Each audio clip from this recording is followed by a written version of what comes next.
One thing I've been thinking a lot about lately is my mom and travel because ever since I started traveling, my mom has been so excited. She lights up. She's like, "Ooh, I want to go there and I want to do this and I want to do that and I want to see this place and I want to see that place." And then when it comes time to do it, like I'm like, "Go do it. Go see this place. Go do this thing." She kind of freezes. She has this moment of like, where do I begin? How do I do it? And I offer, because I travel a lot, I've offered to help with logistics and to help with planning and to help with all the things that I think a lot of women and men, but I'm talking about women here, get kind of um, like they don't even start. They don't even start the planning because they get overwhelmed. Or in my mom's case, she's older, so I think maybe even just the thought of traveling alone is too daunting. Um, and I've noticed this in so many conversations with women, and it's not just older women. Like my mom's in her 70s, so that in and of itself can be daunting, when you're older and she's good with her phone, but she's not super great at like Google Maps. So I feel like she would potentially get lost in an area and things like that. There's other women I know who are like in their 80s and they're bebopping around all over the place and they're great with Google Maps and logistics and their phones and stuff. So it's not that I'm saying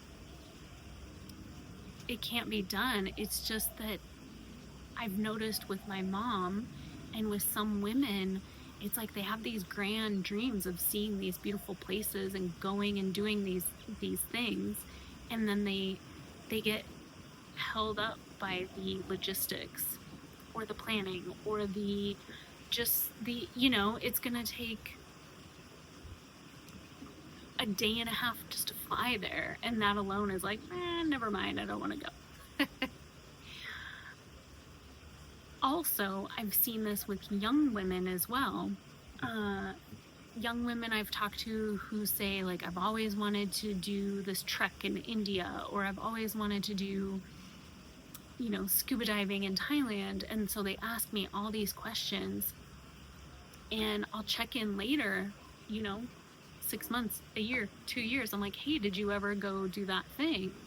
I'm like, well, no, I'm scared, and especially when you're younger, there's this fear, like there's fear of safety, there's fear of being robbed, there's fear of being taken advantage of in other ways, and that kind of stops, I think, a lot of women. And so with my mom especially, I'm like, I know she would travel if I went with her, travel was her travel companion, and B kind of did all of the planning, the logistics, the booking, so she could just hop on the flight, get there, get in the taxi, get to the hotel, like not even check in, like she could hand them her passport, and just kind of be like along for the ride. And I know with group travel that's one way that a lot of people my mom's age are traveling is through group travel, because that's how they can get the full experience without having to do all the planning and organizing and logistics and things like that. But it makes me wonder if there's women out there who they don't want to do the group thing, they don't want to go alone, but if there was someone like me who could plan it, organize it, book it, and then travel with them so that they don't have to remember which hotel they're checking into or remember, which city they're supposed to be in, or Um, like maybe they have just a general idea of like the things they want to see. Like, I want to go to Egypt and I want to see the pyramids and I want to see uh, I'm drawing a blank, the big granite columns, and they want to see this one temple and whatever else. And then say I plan, the meals and where we're going to stay, and I book the tours and book the guides and all that kind of stuff, and just kind of travel with them as a companion. Like, is that a thing? Like, would people want that? Would people pay for that? So I've been curious because obviously for my mother, I would do it for free, but for people out there, would you pay, would you pay to have a travel companion do all that stuff for you? So it's almost like having a travel agent, but way beyond, because the travel agent does all the bookings and things, but they're not on the trip with you. They're not making sure you didn't forget your passport at home and making sure you didn't forget your luggage in the hotel. And,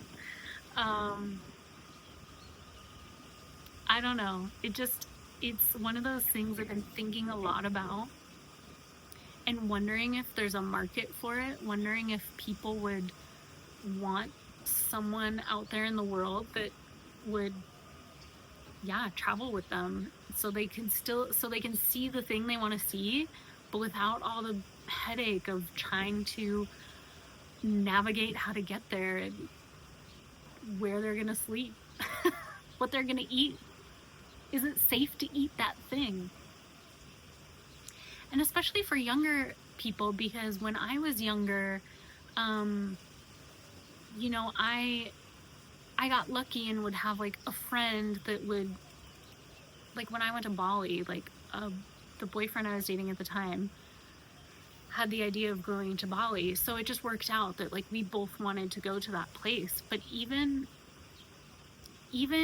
like living in Jackson and being around so many people who traveled a lot, there wasn't always the friend that wanted to go to the same place as you. So sometimes it was like, well, they want to go to India, but I want to go to Thailand.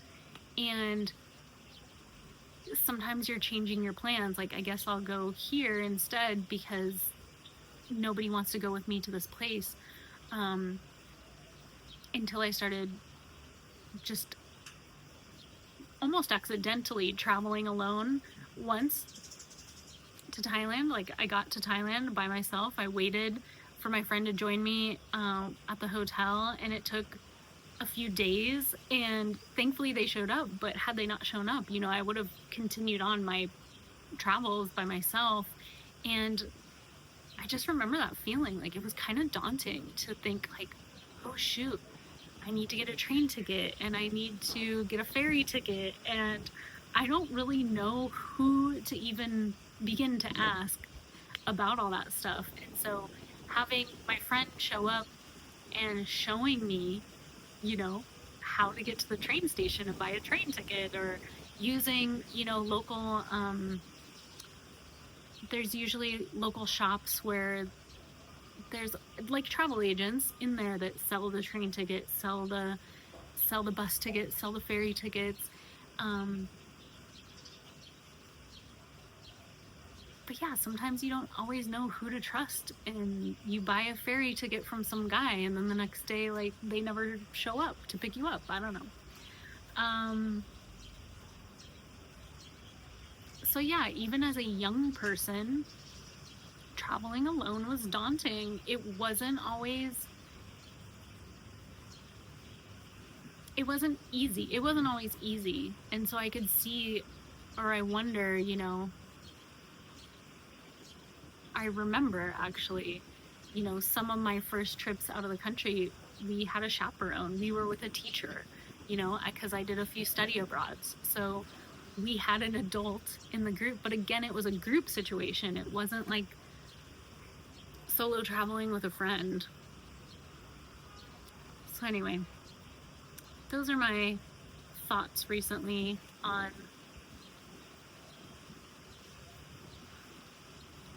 yeah, if people are too scared to solo travel, but they also don't want to do the group thing, do they just not travel at all? Or, even my mom, sometimes I feel like she's just waiting for me to take her on a trip, or waiting for a friend of hers to go with her, or waiting for my stepdad to want to go. And I feel like you could spend your whole life waiting sometimes. And if it's something you really want to do, you know, would you hire someone like me out there to take you on this trip? I don't know. So I'm curious. Leave a comment. Let me know if you think that's something that you would pay for. Yeah. All right. That's my story for today. Hope you have a good one.